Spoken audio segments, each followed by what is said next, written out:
So this is some personal. I have a fan question. I'm a fan. So I have a fan question. So yeah, I've been seeing this woman for a little over a year, very casually, not exclusive. We hang out like maybe once a week.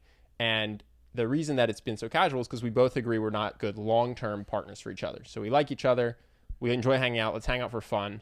But this isn't going to head towards boyfriend-girlfriend marriage because it's not a good long-term fit for what we want. Well, you don't really want boyfriend-girlfriend marriage, kids. Correct. And she would like boyfriend-girlfriend to marriage to children. Yeah. Well, if she felt the same way I do and wasn't necessarily interested in that stuff, then it would be a different math, right? But so that unfortunately didn't work. We both developed very strong feelings for each other. Yeah. And now potentially might have to stop seeing each other so she can pursue that longer term thing that she wants, but it's a lot harder than either of us anticipated. Mm-hmm. And it reminds me of a lot of other relationships that I've seen where when you first meet someone, right, the first week or first month, you tend to be spending time with them because of the enjoyment of that time, right? There's no real emotional hook or codependence or addiction, right?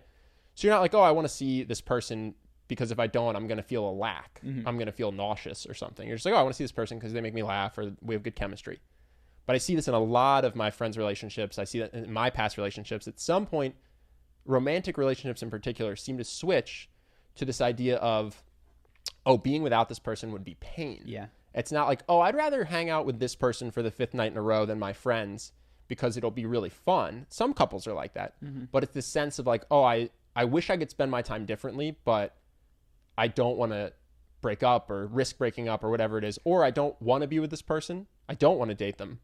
But the idea of breaking up with them creates extreme emotional pain in me. And I think a lot of that isn't conscious because you're like, oh, I'd rather spend my time differently. I don't think people even think that. I think it's all of the I'd like to do something else is deep, deep, deep unconscious because what is so present is, oh man, it is not fun to not be with them and to worry what could happen. But go ahead. And so my question is, how do you make your romantic relationships more pure? Mm-hmm. How do you make them more based on the carrot of seeing the person, the pleasure of their company? And how do you try to prevent this sense of, oh, now my fear with us breaking up isn't that I'll not have the pleasure of their company.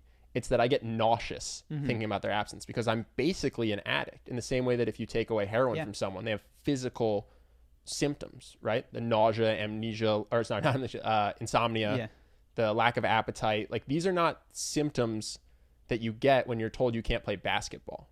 Unless you're addicted to basketball. But you know what I'm saying? Like it seems to indicate to me that this relationship, and I see this in almost all relationships, has gone beyond just something that's good for you to something that you are addicted to. And I just don't know, how do you prevent that? Well, you said it, man.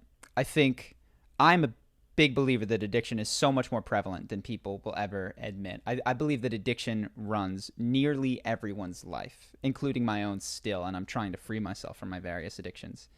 But to talk about this, I just want to emphasize what you said, which is that there are some things in the world that you could, maybe for you, not drinking for 3 months, you wouldn't blink. You wouldn't worry about it. You wouldn't worry about what you're missing out on. And maybe you still elect to drink once a week. You have a glass of wine or a beer or whatever.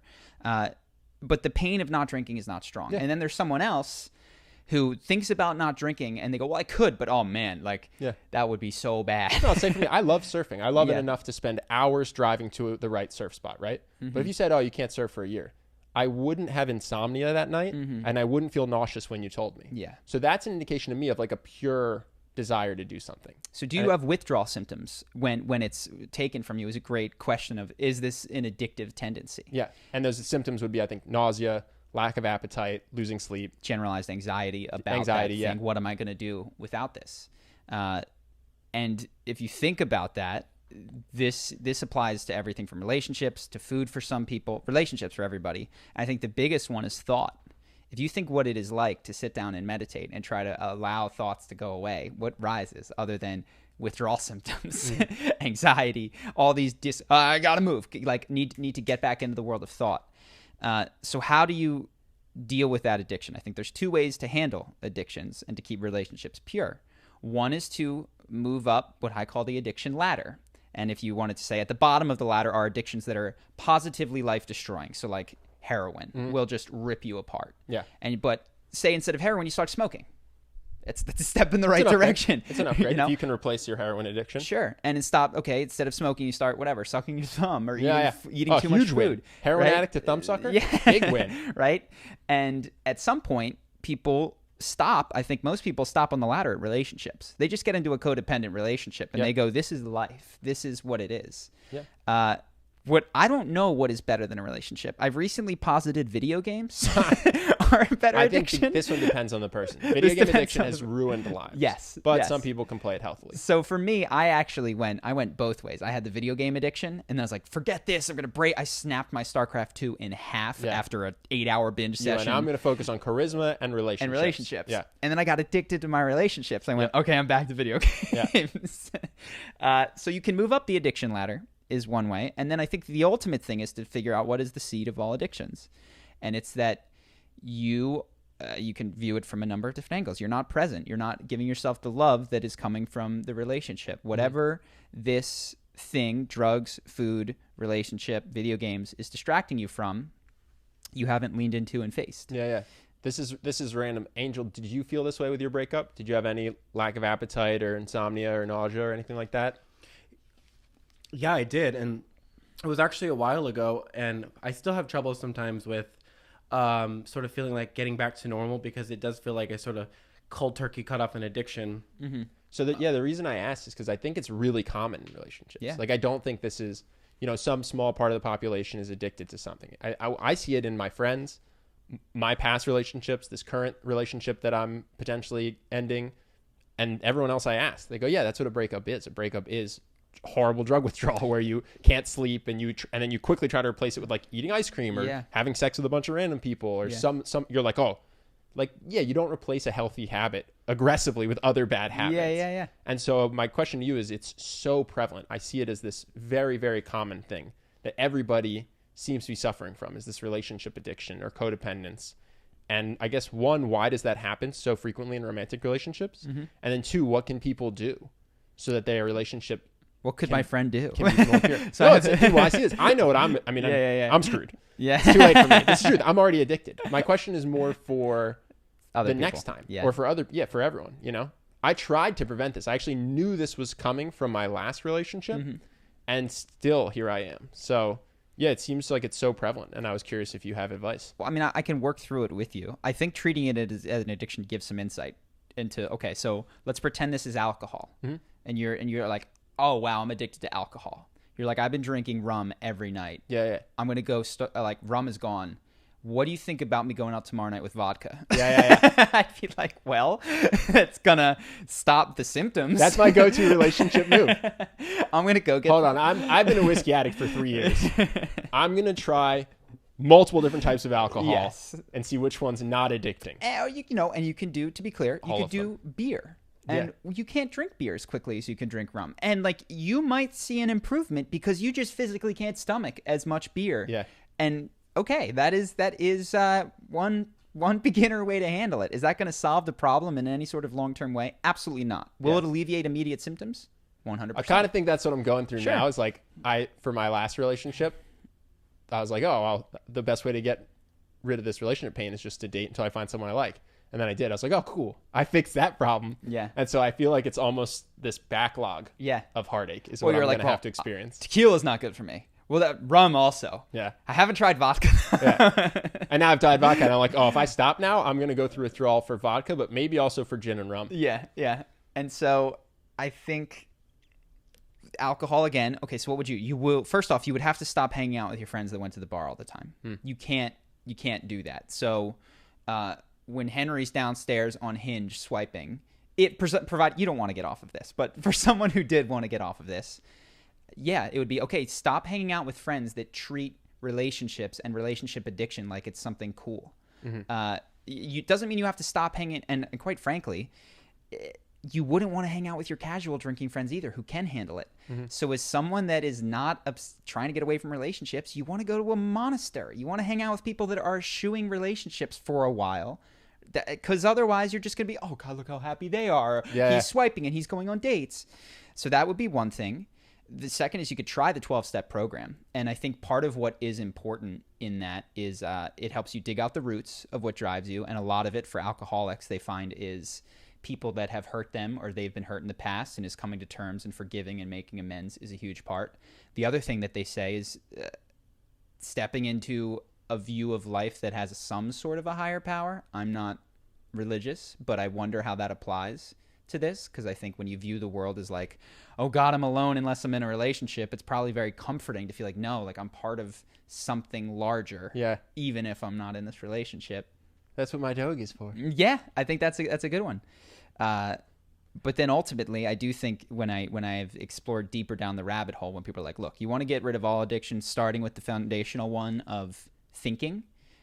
We signed up for this Eckhart Tolle retreat. Yeah, I'm excited for it. I think that for your long term is going to be one of the better things. It's a 6-day mindfulness retreat, right? Yeah.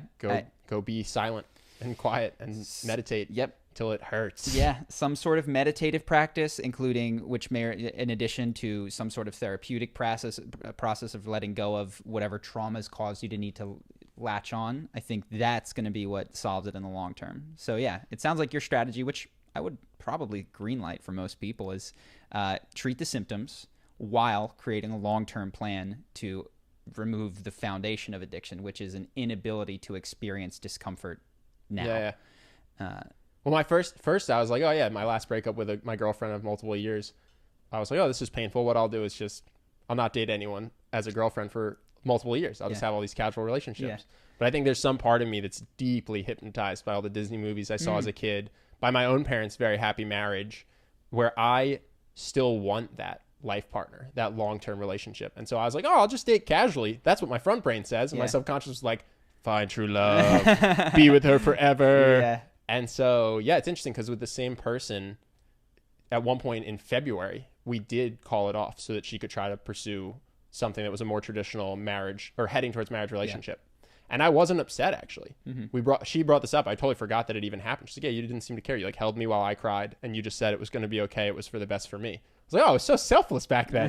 She's like, is that how you feel now? I was like, no, not at all. I'm completely threatened and totally selfish. Yeah. Yeah. So I don't know what happened, but yeah, that was my plan, and it was going well. Yeah. And I was being very whatever's best for other people, and I'm not hooked, and I don't need this. But then sometime between February and October, my brain switched and put her in this person's going to make you happy forever. Yeah. And I think once that happens, that's when the trouble starts. When it's like, you're not enjoying this person's company for this week only, or for this month only, but you've slotted this person into we'll be there when I'm old, or whatever it is. And now losing that person means something besides just losing their company.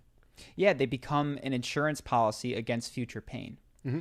Even though, of course, that's absurd. Yeah, crazy. Yeah, but the underlying drive is the desire to escape pain, and which is why I think the underlying solution is to cultivate the habit of entering into whatever is present. So there's a book. It's super new agey, but I'm enjoying it. It's called Whatever Arises, Love That.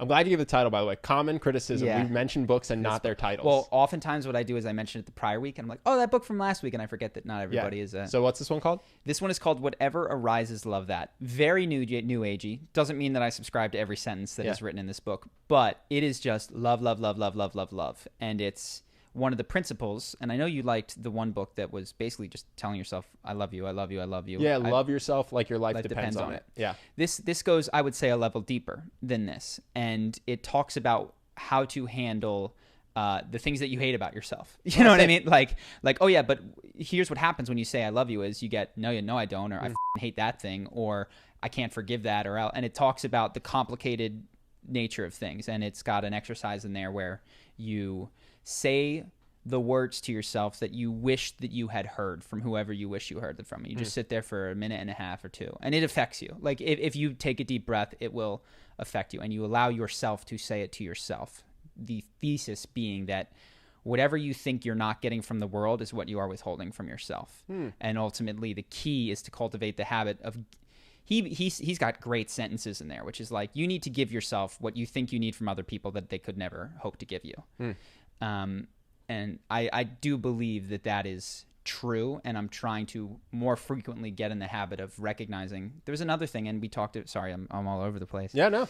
There was, because I told you it was upsetting me, this video came out, and it's got a section on not fighting. You know, even when people fight with you, even when things are said about you, even when this, and you think you have to fight, you have to defend yourself, you have to all this, what would happen if you didn't fight? What would happen if you... what would happen inside you if you didn't do this? And they're powerful questions, man. Just like you fight and struggle and defend yourself because there's a belief that if things go the wrong way, you will suffer.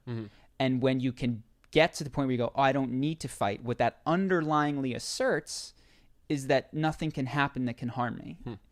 And it's not easy to stay in, but I certainly notice for the moment that it's a powerful tool. And Sounds like a good book. Yeah, it's I'm reading it slowly so that I do more of the exercises. But I think that's what I want to live in, is a true state of equanimity, which is when you hear these Zen masters. Oh, you know, guess what? They tell the story. He got a horse. Is it a good thing? Yeah. We'll see. You know, Yeah. Oh, he fell off a horse, broke his leg. It's so bad. We'll see. Okay, he didn't get drafted in the army. You know, we'll see. To not view things as good or bad, but to be present, I think is weirdly enough, I shouldn't say this, is the goal, but there is no goal. There's no goal, but if you had a goal, if there was a future, which there's not, because I'm enlightened, but hypothetically, if I thought about the future. Well, he talks about this. He talks about spiritual self-flagellation. And he's like, listen, many people make presence the goal, which is not the point. You know, like there is no point, and he gives you practical ways to think about that paradox of trying to be present, which is in and of itself, it's the Chinese trap. The harder you try to be present, the less you can be present. So I think you'll like it. Check it out. Cool. I'll check it out.